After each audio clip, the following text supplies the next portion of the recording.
காசாவில் போர் நிறுத்தம் அமுலுக்கு வந்த பின்னரும் உயிரிழப்புகள் எண்ணிக்கை அதிகரித்து கொண்டு செல்லுது. இதற்கு என்ன காரணம்? இதற்கு மீண்டும் போர் தான் காரணமா அல்லது வேறு ஏதும் காரணம் இருக்குதா? அது மட்டும் இல்லாமல் இஸ்ரேலை தனிமைப்படுத்துவதற்கான ஒரு முயற்சி ஒன்று வேறொரு விதத்தில் உலகத்தில் நடந்து கொண்டு இருக்குது. அது தொடர்பாகவும் இந்த காணொலியில் விரிவாக பார்ப்போம்.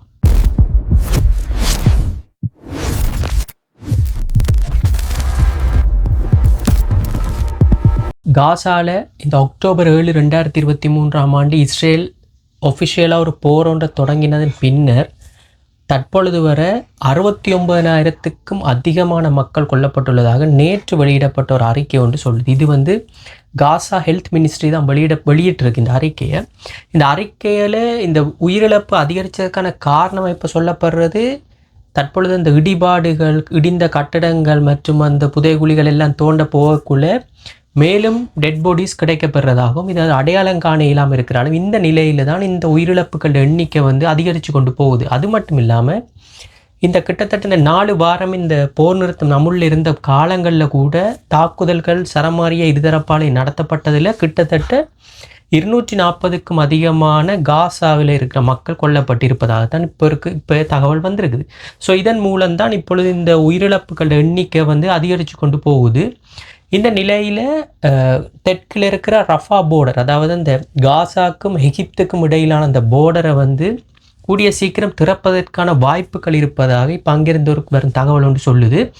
குறிப்பாக உங்களுக்கு தெரிஞ்சிருக்கும், இந்த ரஃபா போர்டர் தான் இப்போ கடந்த காலங்களில் கடுமையான பிரச்சனையாக இருந்ததுக்கு காரணம் இந்த சவுத்தில் இருக்கிற ஆயுத குழுக்கள் அல்லது ஹமாஸோட தொடர்புடையவங்க இஸ்ரேலை நோக்கி தாக்குதல் நடத்துகிறாலையும் இஸ்ரேல் திருப்பி தாக்குதல் நடத்துகிறாலையும் அந்த பிரதேசம் கொஞ்சம் பதற்றமாக இருந்தது. அது மட்டும் இல்லாமல் இஸ்ரேல் ஹமாஸ் இந்த சொன்னதின்படி உடல்களை ஒழுங்காக ஒப்படைக்கலைன்ற காரணத்தை காட்டி இஸ்ரேல் எப்பொழுது ஹமாஸ் உடல்களை புழுதாக ஒப்படைக்குதோ அதன் பின்னர் தான் இந்த ரஃபா போர்டரை திறப்பேன், அதுவரை அன்டில் ஃபர்தர் நோட்டீஸ் இதை க்ளோஸ் பண்ண போகிறோன்னு சொல்லி அதை ஷட் டவுன் பண்ணி அந்த ரூட் வழியாக எந்த விதமான எய்ட்ஸ், அதாவது உதவிகள் எதுவுமே வழங்க முடியாத அளவுக்கு அதை பிளாக் பண்ணி வச்சுருக்குது கடந்த காலங்கள். இப்படி இருக்க நிலையில் இந்த ரஃபா போர்டர் தான் மிக முக்கியமானது இந்த மெடிக்கல் எமர்ஜென்சிக்கு. ஏன்னாடா இப்போ காசாவில் இருக்கிற மக்களுக்கு எதுவும் காசாக்கு உள்ள ட்ரீட்மெண்ட் கொடுக்குறதுல கஷ்டம்ண்டா மெடிக்கல் எமர்ஜென்சிக்கு அவங்க பாவிக்கிற ஒரே ஒரு பாதை அந்த ரஃபா போர்டர் தான். எகிப்துக்கு போகணும், இல்லாட்டி எகிப்திலிருந்து வேறு நாட்டுகளுக்கு போகணும்.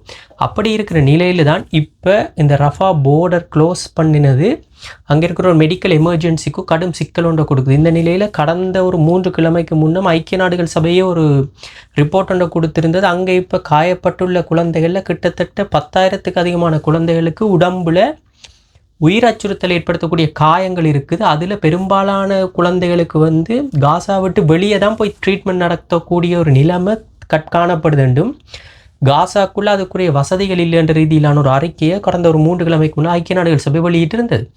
ஸோ இப்படி இருக்கிற நிலையில் தான் இதுவரை காலமும் ஒரு 4,000க்கு கிட்டத்தட்ட ஒரு 4,000க்கு அதிகமான மக்கள் காசாவிலிருந்து வெளியே போயிருக்கிறாங்க இந்த மெடிக்கல் ட்ரீட்மெண்ட்ஸுக்காக, குறிப்பாக இந்த எகிப்துக்கு. அது மட்டும் இல்லாமல் இன்னொரு 16,000 மக்கள் எதிர்வரும் காலங்களில் போகிறதுக்கான வாய்ப்புகள் இருக்குன்னு சொல்லி இந்த போர்டர் திறந்த பிறகு அப்படியான ஒரு சம்பவம் நடக்கிறதுக்கான வாய்ப்பு இருக்குன்னு சொல்லி இப்போ அங்கிருந்து வர தகவல் ஒன்று சொல்லுது. இந்த நிலையில் இப்போ காசாவை விட்டு வெஸ்ட் பேங்கில், அதாவது பலஸ்தீனத்தின் அடுத்த பகுதி இந்த வெஸ்ட் பேங்கில் ஒக்கிபைட் பலஸ்தீன் ஒரு பிரதேசம் இருக்குது. அதாவது இஸ்ரேலிய மக்களால் சட்டவிரோதமாக ஆக்கிரமிச்சு பிடிக்கப்பட்டிருக்கிற அந்த பிரதேசம் அது அந்த வெஸ்ட் பேங்கிட்ட கரையிலே இருக்கிறதால அந்த பக்கம் கிட்டத்தட்ட 7 லட்சத்துலேருந்து 8 லட்சத்து பலஸ்தீன மக்கள் இருக்கிறாங்க. இங்கால பக்கம் கிட்டத்தட்ட ஒரு 1 லட்சத்துக்கிட்ட இஸ்ரேலிய மக்கள் சட்டவிரோதமாக குடியமர்த்தப்பட்டிருக்காங்க. இந்த போர்டர் தான் கடுமையான ஒரு சிக்கலாக இருக்குது கடந்த காலங்களில். அப்படி இருக்கிற நிலையில் இந்த போர்டரில் இப்போ கடந்த மாதம், அதாவது குறிப்பாக இந்த அக்டோபர் மாதம் தானா இதுவரை காலமும் 2006க்கு பிறகு வந்த காலங்களில் அதிகமான வன்முறைகள் தாக்குதல்கள் நடத்தப்பட்ட மாதம் என்று சொல்லப்படுது ஒரு ரிப்போர்ட் உண்டு. அப்படி இருக்கிற நிலையில் இப்போ அந்த பிரதேசத்தில் குறிப்பாக அந்த அங்கே இருக்கிற மக்கள் அந்த ஒலிவ் மரத்தை தான் அவங்க பயிர் செஞ்சு அந்த ஹார்வெஸ்ட் பண்ணி அதை தான் தங்களுடைய வாழ்வாதாரமாக வச்சுருந்தவங்க. ஸோ இப்போ அங்கே இது ஒரு ஹார்வெஸ்ட் சீசன் இந்த ஒலிவ் ட்ரீஸுக்கு. ஸோ இப்போ இந்த ஆக்கிரமிப்பில் இருக்கிற அந்த இஸ்ரேலிய மக்கள் என்ன செய்கிறாங்கன்னா அந்த ஒலிவ் மரத்தை அழிக்கிறதும் மற்றும் அவங்கள தாக்குறதுன்ற சொல்லி இப்போ கடந்த காலங்களில் ஒரு சம்பவங்கள் நடந்து கொண்டிருக்கு. கிட்டத்தட்ட வந்த செய்திகளின்படி ஒரு 4,000 ஒலிவ் மரத்தை பகுதியாகவோ முழுமையாகவோ தாக்கி அழிச்சிருக்காங்கன்ற ரீதியிலான ஒரு தகவல் இப்போ அங்கேருந்து வந்திருக்குது. அது மட்டும் இல்லாமல் இன்று அங்கேருந்து வந்த சில முகமூடி அணிந்த இஸ்ரேலிய ஆக்கிரமிப்பாளர்கள் என்ற போர்வையில் வந்தவங்க அங்கே இருந்த செய்தி சேகரிக்க சேர்ந்த ஜேர்னலிஸ்ட் 4 பேரையும் தாக்கியிருக்காங்க. அதில் குறிப்பாக 2 பேர் ராய்ட்டர்ஸ், சர்வதேச ராய்ட்டர்ஸ் நிறுவனத்துக்கு செய்தி சேகரிக்கிறார்கள். ஸோ இது ராய்ட்டர்ஸும் உத்தியோகபூர்வமாக அறிவிச்சிருக்குது அவங்க தாக்கப்பட்டிருக்கிறாங்கன்னு சொல்லி. அது மட்டும் இல்லாமல் அந்த ஆக்டிவிஸ்ட், அதாவது சமூக ஆர்வலர்கள், அவர்களும் கடுமையாக தாக்கப்பட்டிருக்கிறாங்க. ஸோ இது இப்போ கடந்த காலங்களில் குறிப்பாக இந்த சமாதான உடன்படிக்கை காசாவில் வந்ததுக்கு பின்னர் இங்கே வெஸ்ட் பேங்கில் தாக்குதல்கள் கொஞ்சம் கடுமையாக இருக்குதுன்னு சொல்லி சர்வதேச அளவில் ஒரு தகவல் ஒன்று வந்திருக்குது. இந்த நிலையில் இப்போ இஸ்ரேலுக்கு எதிரான ஒரு நகர்வு வேறு விதத்தில், அதாவது அரசியல், பூகோள அரசியல் இதில் இல்லாமல் விளையாட்டு, ஃபுட்பால், குறிப்பாக இந்த ஃபிஃபாவில் வந்து இஸ்ரேலை எப்படியாவது தடை செய்யணுமென்று சொல்லி அதாவது ஐரோப்பிய நாடுகள் கடுமையான ஒரு முயற்சி எடுத்திருக்கு. அதுலேயும் குறிப்பாக இன்று அயர்லாந்து ஃபுட்பால் அசோசியேஷன் என்ன செஞ்சுருக்குன்னா யுஇஎஃப்ஏ, அதாவது ஐரோப்பாவின் ஃபுட்பால் நிறுவனத்துக்கு வந்து ஒரு பரிந்துரை ஒன்று அனுப்பியிருக்கு. இஸ்ரேலில் கால்பந்தாட்டத்திலேருந்து தடை செய்கிறதுக்கான முயற்சிகள் எடுக்கணும், யுஇஎஃப்ஏ த்ரூ ஃபிஃபாவுக்கு இந்த இதை அனுப்பணுமென்ற ரீதியிலான ஒரு பரிந்துரை இன்றைக்கு அனுப்பியிருக்குது. இது மிகவும் ஒரு கடுமையான இஸ்ரேலை எந்தெந்த விதங்களில் தனிமைப்படுத்தலாம் என்ற ரீதியில் ஒரு தகவல் ஒன்று இது வந்திருக்குது. அந்த நிலையில் அவங்க இந்த சொல்லியிருக்கிறாங்க என்னென்னா, இந்த அக்டோபர் 7, 2023 காசாவில் தொடங்கின தாக்குதலுக்கு பின்னர் காசாவில் மட்டும் கிட்டத்தட்ட 42 பலஸ்தீனிய ஃபுட்பால் பிளேயர்ஸ் வந்து கொல்லப்பட்டிருக்கிறாங்கன்ற ரீதியிலான ஒரு தகவல் ஒன்று இன்றைக்கு வந்திருக்குது. ஸோ இதெல்லாம் வச்சுக்கொண்டு தான் உங்களுக்கு தெரியும், ரஷ்யா வந்து இந்த உக்ரைனுக்குள்ளே போரை தொடங்கினதுக்கு பின்னர் ரஷ்யாவோட ஃபுட்பாலை வந்து பேன் பண்ணி சர்வதேச போட்டியில் பங்கு பெற்ற இல்லாமல் இப்போ வரைக்கும் இருக்குது.